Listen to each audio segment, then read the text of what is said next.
in the newspapers today, because she's actually starting with some good news. UK papers, they're celebrating today. What are they celebrating, Alison? They're celebrating, Stuart, the fact that the UK recorded 0 deaths from the coronavirus for the very first time since the pandemic began. Very exciting news in the UK. Lots of zeros on the front pages there. We read on the front page of the Daily Mirror that for the first time since March 2020, 0 COVID deaths in the UK.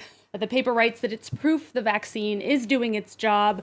Still, the paper does note that calls have been growing to delay the final lifting of coronavirus restrictions, which is currently scheduled for June 21st. A lot of people in the UK are calling it Freedom Day. That's because the number of new cases has risen to around 3,000 a day versus just 2,000 a day in the beginning of May. That rise is believed to be due to the circulation of what the Daily Mirror is still referring to as the Indian variant. Yeah, it's worth noting, isn't it, that the Daily Mirror still calls it the Indian variant because the World Health Organization has actually issued new naming guidelines now, hasn't it, for variants, but it uses Greek letters. That's right. And the goal of these new names is to avoid stigma becoming associated with the countries where these variants are identified. We can see a simplified version of the list of new names in a cartoon by Patrick Chapat for Swiss paper Le Temps.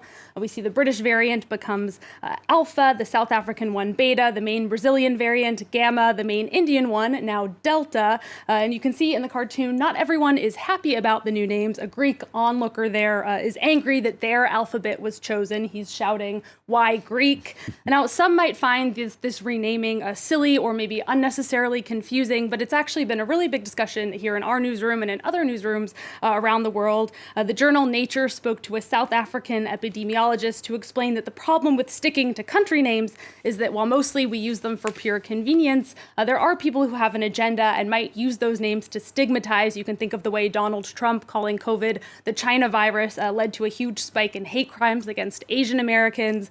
Another epidemiologist, though, pointed out that the problem for journalists and others who do want to use the new names is that the country names really do tie the variants to the story of the pandemic in a way that's easier for most people to remember.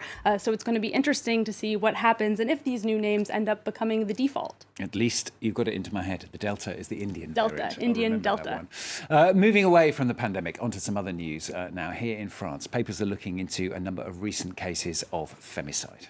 That's right, and these are pretty awful stories. You might have heard some of them. In one case here in France, a woman was actually shot and burned alive by her husband in the street. Another one was also killed in public when she was stabbed by her partner. Libération points out that both of these women had filed complaints against their partners to the police. The paper here is describing the failures of French authorities to take these complaints seriously and prevent their murders.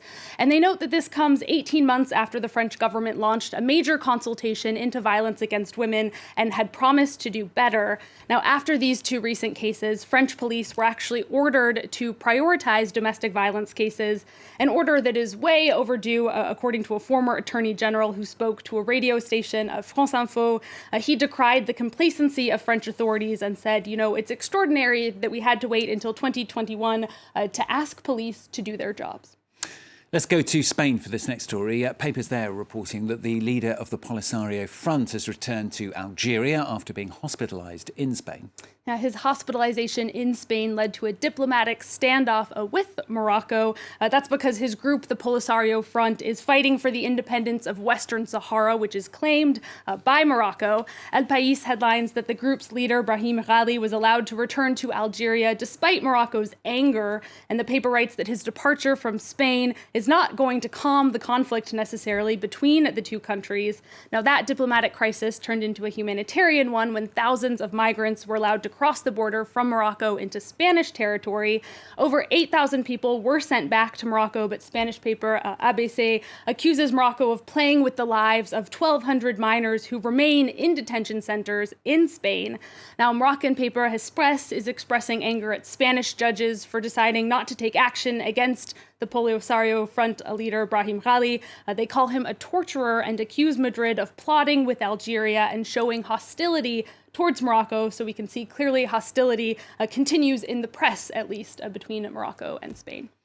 And finally from Alison, this is a story about a group of fishermen in Yemen. Now, they were actually lifted out of poverty. This is after they discovered a rare form of treasure Yes, this was a lump of solid whale vomit, which it turns out is very pricey and useful in perfumes. Some of you might have already known this. I did not know this. This was my fact of the day. It's I called... wonder what perfume you were wearing today, Alison. Right? Now I know. It's called ambergris, which comes from the French ambre gris. It's used to preserve the scent of perfume, not to give the scent of perfume, I don't think, because it smells awful. That's how the fishermen detected it. The Independent explains that they found it in the belly of a dead sperm whale, and they sold it for 1.1 million pounds, Wow. over €1 million.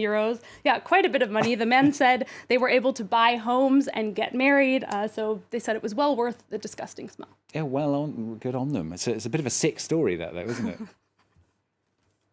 She's speechless. Sick, I know, I can't, sick jokes, Stuart. Speechless. Alison Surgeon with the papers on for Arts 24.